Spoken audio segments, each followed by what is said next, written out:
देखो बच्चों, यहाँ पे पहला क्वेश्चन क्या पूछ रहा है, ठीक है। पहला क्वेश्चन ये है ना,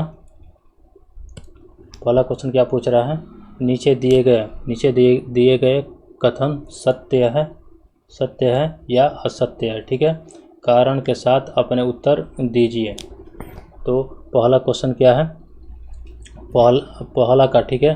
ऑप्शन नंबर 1 में क्या पूछ रहा है, प्रत्येक परिमेय संख्या एक वास्तविक संख्या होती है, ठीक है।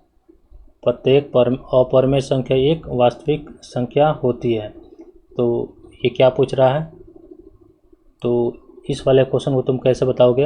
अच्छा, वास्तविक संख्या होता क्या है, मैं पहले तुमको बता दूं। यहाँ पे वास्तविक संख्या क्या होता है,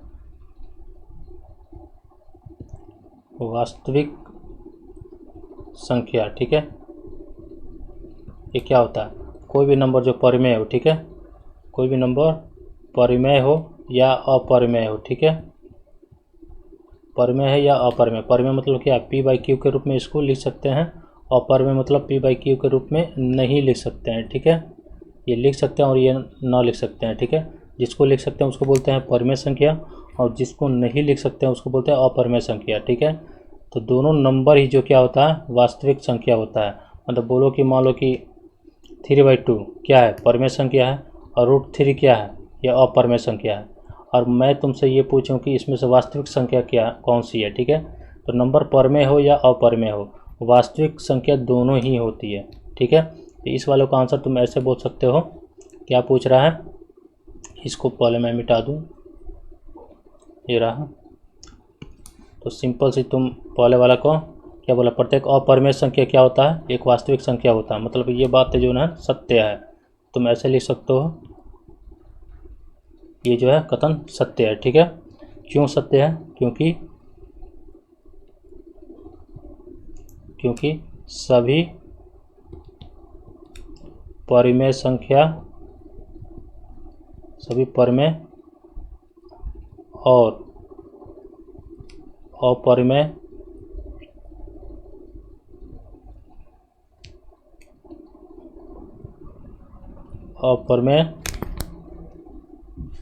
संख्याओं का संग्रह ही, पर मैं यहाँ पे लिख लेते हैं, संख्याओं का संग्रह ही वास्तविक संख्या होती है, ठीक है। संग्रह ही वास्तविक संख्या होती है, ठीक है। चलो दूसरा क्या पूछ रहा है यहाँ पे,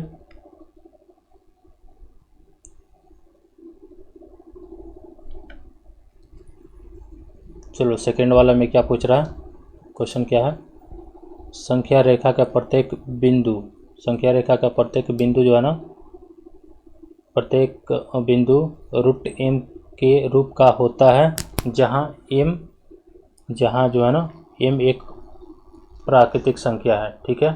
मतलब ये जो बोल रहा है,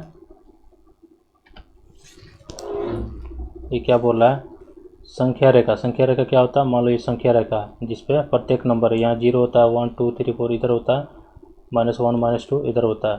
तो बोला इसमें कोई भी नंबर ले लो, ठीक है, वह जो है ना रूट नेचुरल नंबर का फॉर्म का होता है। मतलब यहाँ जो है ना 1 और √2 √3, बस यही सारे नंबर जो है ना इस पे होते हैं, ठीक है। लेकिन जैसे कि हमको पता है कि ये भी तो नंबर होता है एक, और ये सारे नंबर होते हैं, तो ये तो नेचुरल नंबर नहीं होता है, ये भी तो इसी पे है, ठीक है। मतलब कि ये जो है ना असत्य कथन है, ठीक है। इसको तुम बोल सकते हो, ये कथन जो है ना असत्य है। तो तुम इसका आंसर तुम ऐसे दे सकते हो, तो ऐसा हम लोग लिख सकते हैं, असत्य है क्योंकि √2 और √3 के बीच अनंत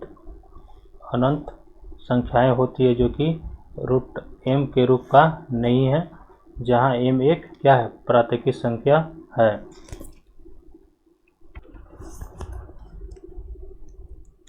देखो तीसरा क्या बोल रहा है यहाँ पे, प्रत्येक वास्तविक संख्या एक अपरिमेय संख्या है, ठीक है। प्रत्येक वास्तविक संख्या एक परिमेय संख्या है, ठीक है, होती है। तो वास्तविक संख्या देखो, वास्तविक संख्या क्या होता है, ये मान लो ये तो परिमेय संख्या है और ये अपरिमेय संख्या है, ठीक है।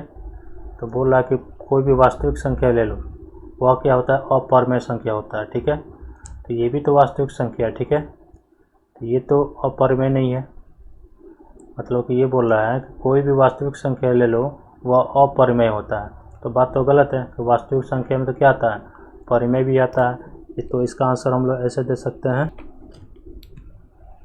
असत्य, क्योंकि वास्तविक संख्या में परिमेय संख्या भी होती है, ठीक है।